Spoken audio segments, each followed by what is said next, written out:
Hi, welcome back to one of my vlogs. Today we will be talking about the 1973 film The Exorcist. This movie is directed by William Friedkin. It was a groundbreaking film that shocked audiences with its release. The studios originally thought that it wouldn't make very much money. However, it was a massive success. It was a blockbuster that defied the studio's original expectation.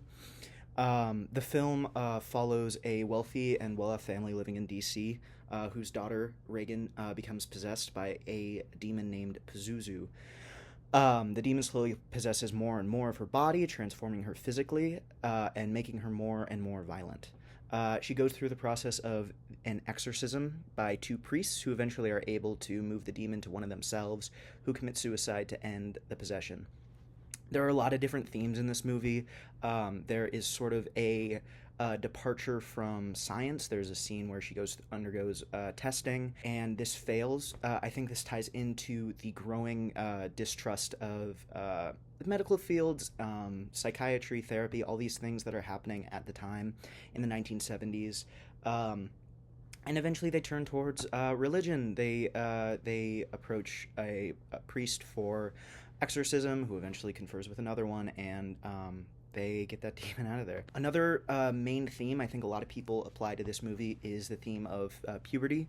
Reagan is in the throes of puberty, and a lot of the things she's experiencing are sort of like a horrific version of what one goes through with puberty. She has sort of violent outbursts. She has a hard time controlling her body and her emotions. There's this sort of sexual scene that's pretty disturbing. I'll get into that later. And so that tends to be the main way that people interpret the film as a metaphor. However, I think there's a way that we can queer The Exorcist. I think that while puberty is sort of the main thing that people tie to it, there are ways in which we can look at it through a queer lens.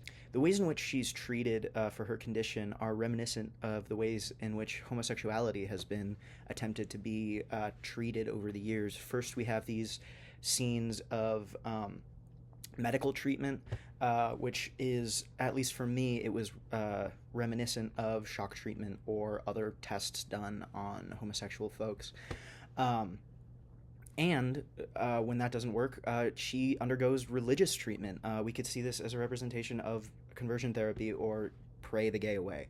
I think that the idea of that sexual scene in which Reagan begins stabbing her vagina with a crucifix, we can see the ways in which her possession is, depicted as this demonic thing. Could be a way in which other non-queer folks view the way in which a young queer person is coming into their own, right? They are becoming who they are, and they are seen as demonic by the religious communities. They have to undergo treatment in order to remove that part of themselves. And I think within that, that's the main way in which this film can be queered.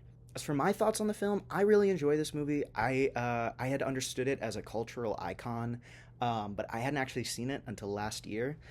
There are a lot of aspects of this movie that really surprised me the first time I saw it. The first was its opening scene taking place in Iraq.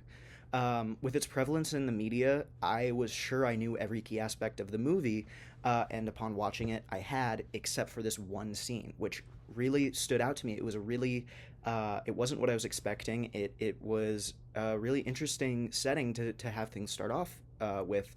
And having it be also an archaeological dig, it really provoked an immense interest to start things off, which I thought was really effective. The other part of the movie that surprised or shocked me was that scene that I'd referred to where Reagan stabs herself with the cross. I think this scene is even shocking and disturbing for modern audiences, even through all the things that we've seen since then, such as slasher films and things like Terrifier. Like, that scene was very difficult for me to watch. It was really disturbing, and for a 1970s film, it felt